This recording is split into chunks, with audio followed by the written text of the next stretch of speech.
আমি আপনার একটু হাতগুলো দেখতে চাই।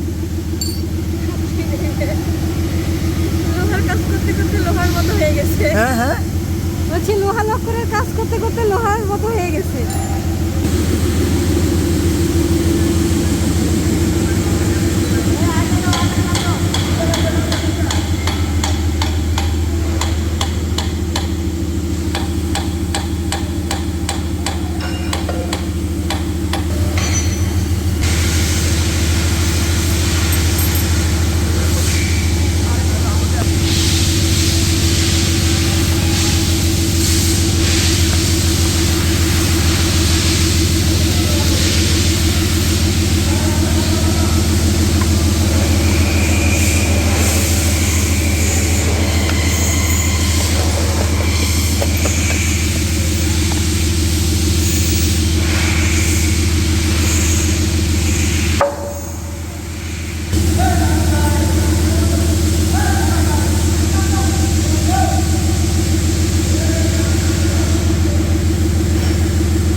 স্যার এই মেশিনটার নাম কি স্যার? Auxiliary generator. একটু জোরে বলতে হবে, শোনা যাচ্ছে না। হ্যাঁ, অক্সিলারি জেনারেটর। অক্সিলারি জেনারেটর না? আপনার নাম কি, আপনার পদবিটা কি এখানকার? আমার নাম হচ্ছে আয়েশা সিদ্দিকা। আমি সেকেন্ড গ্রেড ইলেকট্রিশিয়ান। আচ্ছা আচ্ছা আচ্ছা।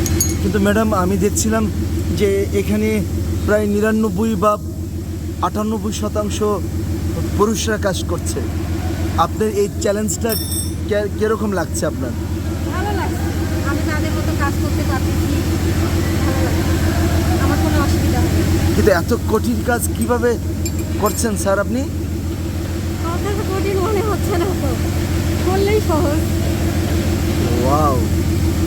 কোনো অনেক সময় কি ব্যথা পান কিংবা কাজ করতে যে কোনো সমস্যা হয়? প্রথম সমস্যা হয়েছিল, এখন কিছু মনে হয় না। হ্যাঁ হ্যাঁ, প্রথম একটু সমস্যা মনে হয়েছিল, করতে চাইতাম না, আমি যে হেল্প করতাম, কিন্তু এখন কিছু মনে হয় না। স্যার আপনি কত দিন ধরে কাজ করছেন? আমি 2011 সালে ঢুকছি, আচ্ছা আচ্ছা, প্রায় 13 বছর ধরে কাজ করতেছি। 13 বছর জি, এখানে?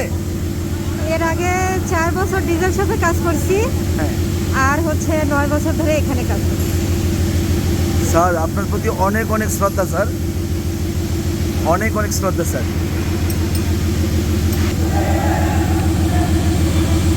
আপনি কি জেনে শুনে এমন কঠিন কাজে আসছেন? হ্যাঁ, আমার বাবা এই পদে ছিল। আমার বাবা যখন এই পদে ছিল, কারখানায় ঘুরতে আসছিলাম, ঘুরতে আসে দেখছি যে এই কাজগুলো ভালো লাগছে।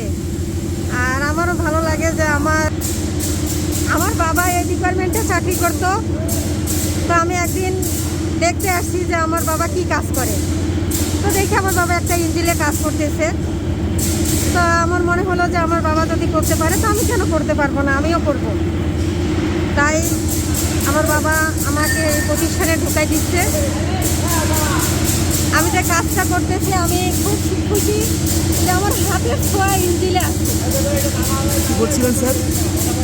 আমি যে কাজটা করতেছি অক্সিলারি জেনারেটরে, এটা মানে ইঞ্জিনে আছে, এটা আমি খুব খুশি যে আমার হাতের ছোঁয়া আছে।